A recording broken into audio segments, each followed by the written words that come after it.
Telangana going global పేరుతో state కాన్ 2024 సదస్సును ఈ నెల 20న నిర్వహిస్తామని క్రెడాయి చాప్టర్ సభ్యులు ప్రకటించారు. రాష్ట్రంలో రియల్ ఎస్టేట్ రంగం ప్రయోజనాలు, జిల్లాల్లో బిల్డర్లకు లేటెస్ట్ టెక్నాలజీ, కన్స్ట్రక్షన్ ఇండస్ట్రీలో వస్తున్న మార్పులపై ఈ సదస్సులో చర్చిస్తామన్నారు క్రెడాయి చైర్మన్ మురళీకృష్ణ. ఈసారి 900 మంది డెలిగేట్స్ పాల్గొంటారని తెలిపారు. సీఎం రేవంత్ ఈ సదస్సుకు చీఫ్ గెస్ట్ గా హాజరై విదేశీ పెట్టుబడులు, రాష్ట్ర అభివృద్ధికి ప్రభుత్వం తీసుకురానున్న పాలసీలు ప్రకటిస్తారన్నారు. ఈ సందర్భంగా సదస్సు లోగో, బ్రోచర్ లాంచ్ చేశారు క్రెడాయి సభ్యులు. క్రెడాయి రిక్వెస్ట్ చేస్తున్న గవర్నమెంట్ కూడా రిక్వెస్ట్ చేస్తుంది ఏంటంటే అభివృద్ధి నలుదిక్కులు జరగాలని చెప్పేసి మా రిక్వెస్ట్, డిమాండ్ కూడా చేస్తున్నాము. గత ప్రభుత్వంలో కూడా మణిహారం లాంటి మనకు ఔటర్ రింగ్ రోడ్ ఉన్నది. ఈ ఔటర్ రింగ్ రోడ్డును ఒరిజినల్ ప్లాన్ ప్రకారము డెవలప్ చేయండి.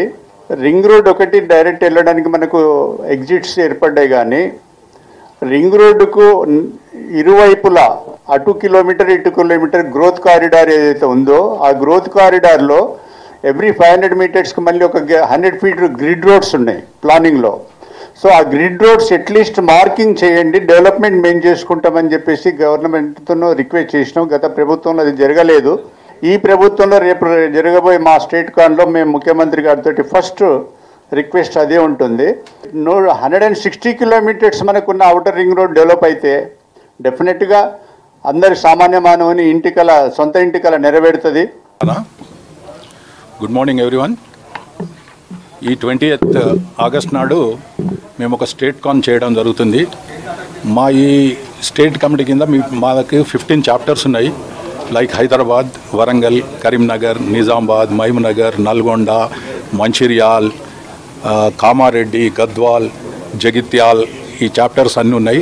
ఆ రోజు ఆ స్టేట్ కాన్ నాడు మొత్తం అన్ని చాప్టర్స్ నుండి ఒక 900 మెంబర్స్ని ఎక్స్పెక్ట్ చేస్తున్నాం. అందరు builders across the state, all tier 2, 3 and 4 cities నుండి ఆ రోజు వస్తున్నారు. వీ కెన్ కాల్ దిస్ అంటే ఒక ఎడ్యుకేటివ్ పర్పస్ కొరకు చేసిన అనొచ్చు. ఎందుకంటే అందరు బిల్డర్స్ని ఒకటే ప్లాట్ఫామ్ కిందకు తీసుకొచ్చి వారికి మాకున్న ఆ రోజు మేము చీఫ్ గెస్ట్గా మన గౌరవనీయులైన ముఖ్యమంత్రి గారిని పిలవడం జరిగింది. తను కూడా వచ్చడానికి ఒప్పుకున్నారు. సో ఆ ప్లాట్ఫామ్ మీద ఏం జరుగుతుందంటే ఒకటి మాకున్న ఇష్యూస్, మాకున్న ప్రాబ్లమ్స్ మేము ఆ రోజు వారికి విన్నవించడం జరుగుతుంది ముఖ్యమంత్రి గారికి. బహుశా కొన్ని తొందరగా చేయని ఉంటే he may take some time, కానీ కొన్ని ఇష్యూస్ మేము ఆశాజనకంగా ఉన్నాం. కొన్ని ఇష్యూని అక్కడనే తను రిజాల్వ్ చేస్తాడు, మాకు సొల్యూషన్ ఇస్తాడు అనేది